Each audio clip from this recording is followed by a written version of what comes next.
प्रेम मित्रों, जय Shri Krishna. James word पर मैं आचार्य डॉक्टर विष्णु कुमार मिश्रा आपका बहुत बहुत स्वागत करता हूं।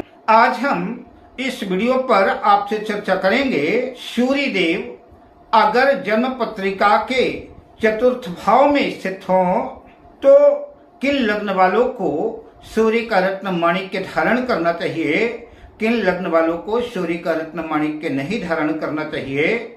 इसी संदर्भ पर मैं मेष लग्न से मीन लग्न तक सभी लग्नों की चर्चा आपसे करूंगा।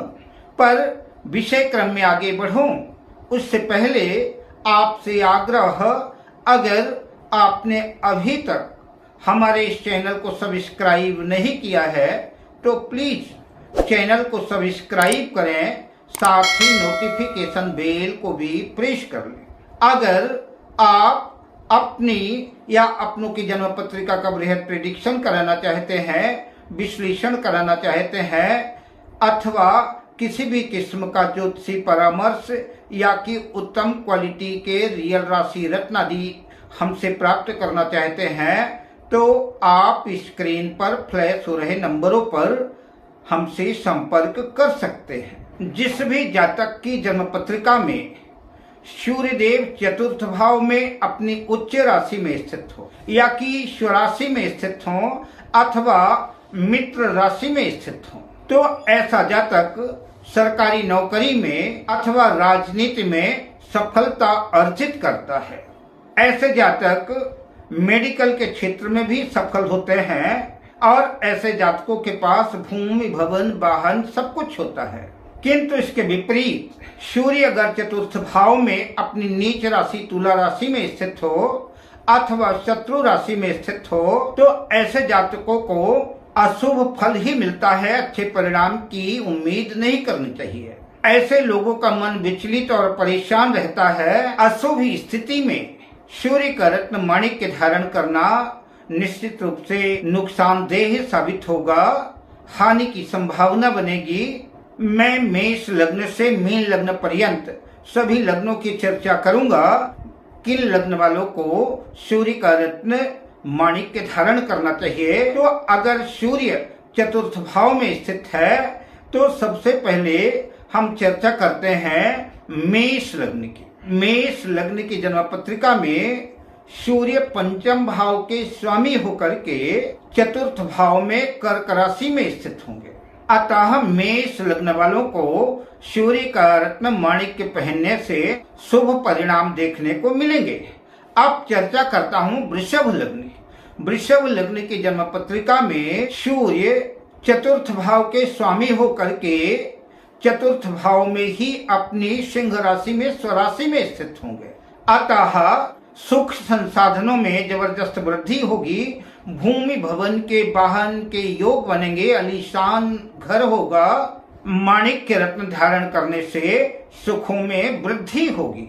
अब बात करते हैं मिथुन लग्न की। मिथुन लग्न की जन्म पत्रिका में सूर्य तृतीय भाव के स्वामी होकर के चतुर्थ भाव में कन्या राशि में स्थित होंगे।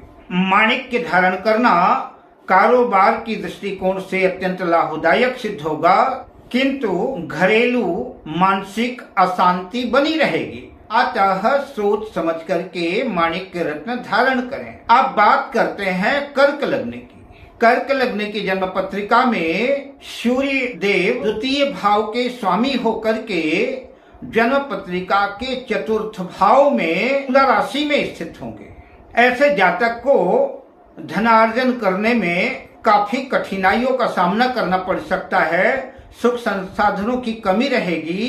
अतः ऐसे जातक सूर्य का रत्न माणिक्य धारण न करें। अब बात करते हैं सिंह लग्न की। सिंह लग्न की जन्म पत्रिका में सूर्य स्वयं लग्नेश होकर के चतुर्थ भाव में अपनी मित्र राशि वृश्चिक राशि में स्थित होंगे। नौकरी आदि में, कारोबार आदि के क्षेत्र में सफलता अर्जित होगी, किंतु कुछ मानसिक परेशानी बनी रहेगी।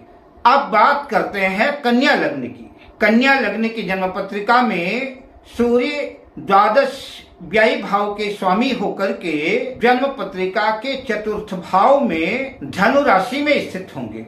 ऐसा सूर्य नुकसान देता है, घर में चोरी आदि की समस्याएं होती रहेंगी, कलह कलेश पूर्ण जीवन रहेगा, सुख सुविधाओं के नाम पर फिजूल खर्ची बनी रहेगी, जिसकी वजह से धन का अपव्यय होगा, धन रुक नहीं पाएगा, मगर राज्य से लाभ की संभावना बन सकती है। अतः अपनी सुविधा के अनुकूल माणिक्य सोच समझ करके धारण करें। अब बात करते हैं तुला लग्न की। तुला लग्न की जन्म पत्रिका में सूर्य एकादश लाभ भाव के स्वामी होकर के जन्म पत्रिका के चतुर्थ भाव में मकर राशि में स्थित होंगे। माणिक्य धारण करने से तुला लग्न वालों को धन का लाभ तो होगा, पर संभव है कि धन टिक ना पाए। माणिक्य धारण करने से कम धन लाभ में वृद्धि तो होगी ही, किंतु मानसिक अशांति भी बनी रहेगी। अब बात करते हैं वृश्चिक लग्न की।